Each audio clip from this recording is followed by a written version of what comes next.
Okay. Right, people, welcome to the meeting of the Council Revenue and Financing Policy hearing. Do we have any conflicts of interest? No conflicts of interest. Any apologies? No apologies. Nobody in public forum or late items. So we have one submitter to this, Liz McGrady from Federated Farmers. Liz, you've got 10 minutes to make your case, and then we ask you questions. Okay? Thank you very much, and good afternoon, councillors. As Gary says, I'm Liz McGrady, Senior Policy Advisor with Federated Farmers based here in the Wairarapa. I have to say, can I just frankly say, oh my gosh, I'm astonished that we're the only submitter that has asked to appear. So Harriet explained, I think, that I've got the whole afternoon to play with.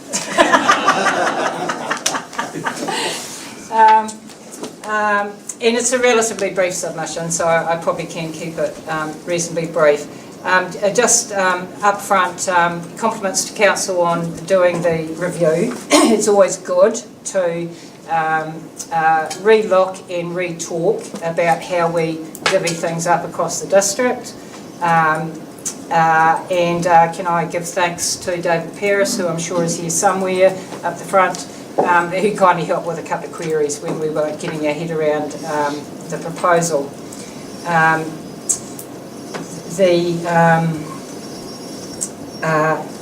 the fact that there's so few, I've just been at the Masterton and South Wairarapa hearings. We're full house, guys. There are a lot of submitters and a lot of people appearing. So perhaps there's a small aspect that maybe councillors and the finance manager have been doing a splendid job, and everyone's more or less generally happy. We do propose a couple of refinements. You'll buy that, Liz.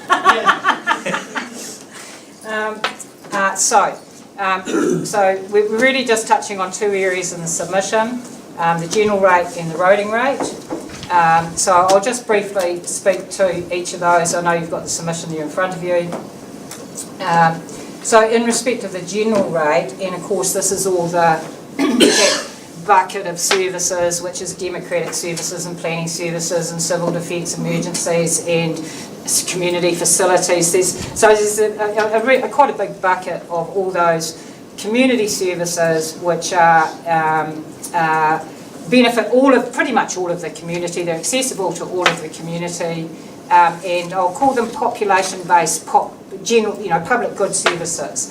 So a big commendation from Federated Farmers to Masterton District Council that your first approach to the general rate, all those population-based services, is that you do in fact slice it first by population. And broadly we're 80-20, urban and rural, and the first slice is to broadly apportion 80-20, urban-rural. And given the nature of all those activities, that absolutely makes sense. That's a good, sound, principled approach, and we commend you for it. Within that, you then have a second divvy up, and they're either spread uniformly or by CV or LV, or some other mechanism. So I've just highlighted a couple there that caught our eye, and I'm just going to focus first on representation. So representation, our assembled leaders, the whole community benefits through the system of democratic local representation. So of course we can all agree on that. But the proposal is that the second apportioning of costs is based on CV. And that doesn't sit easily in the context of one person, one vote. That principled approach to where the benefits sit. There's a couple of others there that in similar vein, they slice by environmental initiative, arts and culture. So without dwelling on those particular things, I probed,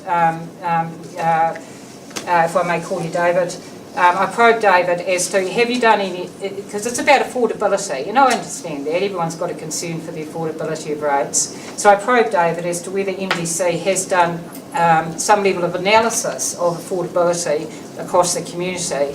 And I think you haven't done a formal exercise of that nature.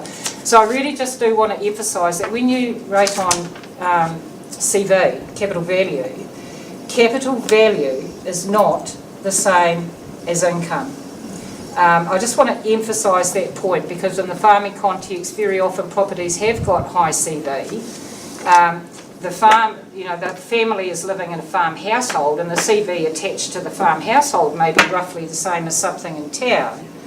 But the greater part of the CV attaches to the farm, and the land and the stock and the trees and the fences are not voting. They're not being buried in Masterton Cemetery. They're not visiting the local park. So, and the assumption that if you've got a high CV, therefore you must be a rich person with a high income. No, guys, that's not correct. And there's enough farmers in the room to know that assumption doesn't easily stand up to a lot of scrutiny. So I just want to emphasise that CV is not a good proxy for income, and in particular for representation, because that one really sticks in the core. We're recommending that you have another look at splitting those costs evenly rather than on the basis of CV. Turning to roading, again, compliments here to council. So obviously, be it Masterton or other councils, there's a level of concern about the impact of forestry on roads, and the approach that MDC is taking is not to just pluck a differential out of fresh air, but to actually do an exercise to try and ground truth in the local context, what's going on, and how best to approach it from there. 100% support that approach, and what you're looking for is a level of evidence and some sort of cause-effect relationship before you land on your thinking. Do recommend that ideally an exercise like that, which MDC is proposing, ideally our 3 local councils would be collaborating on that review, and I'll just mention that at the recent hearings down the way, we have made that same recommendation, that our 3 local councils would sensibly collaborate on that review. And turning now to the subsidised roads, and this is probably the major point that we'd like to make today. So urban-rural population is roughly 80-20. The share of the roading cost, 30% of it is urban and 70% of it is the rural population. So what that practically assumes is that for the rural roads, and David has kindly confirmed for me that that's everything outside the town boundary apart from the state highway. So for the rural roads, we seem to be assuming that 6,000 rural people will account for nearly all of the traffic on roads outside of the township, and that 23,000 urban people will account for hardly any.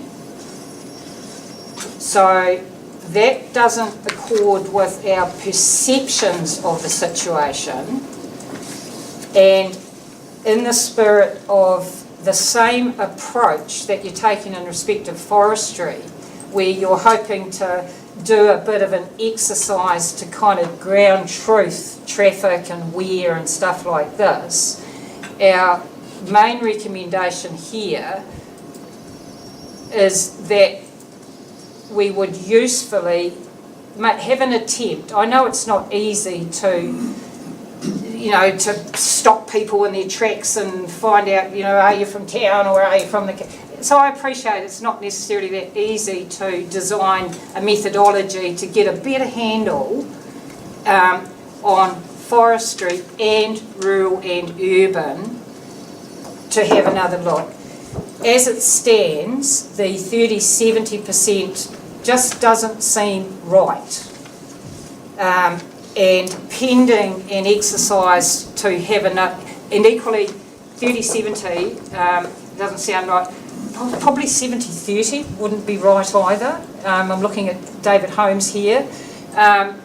So in pending doing some sort of an exercise to try and get a better handle of it, we're suggesting a 50-50 split of the roading costs between the rural and urban populations, recognising that the rural people use the town roads to some extent, recognising that the town people use the so, in summary, our main recommendation to council is in respect of roading, that your approach in respect of forestry is sound and good.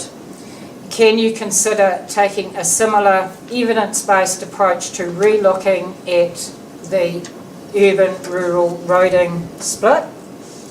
And pending that exercise, could you consider something around 50-50 as perhaps being a more appropriate split pending further information? Thank you, councillors. That's it. Thank you, Liz. Thank you very much for your submission. Okay, councillors, questions? Remember, it is just questions. Any questions for Liz? We've got all afternoon, guys. Okay, there's no questions. Liz, thank you very much for your submission. We are reviewing all the submissions on the 13th of December at our council meeting, and it'll be clear then of which way we're going on each situation. So thank you very much for coming along. It's my pleasure. Thank you. Thanks, Liz. Okay, we move to the recommendations on page 6. And is somebody prepared to move those recommendations? Move Councillor Nelson, seconded Councillor Bowyer. Any discussion? No discussion. I'll put the recommendations. All in favour, please say aye. Aye. Against? Carried.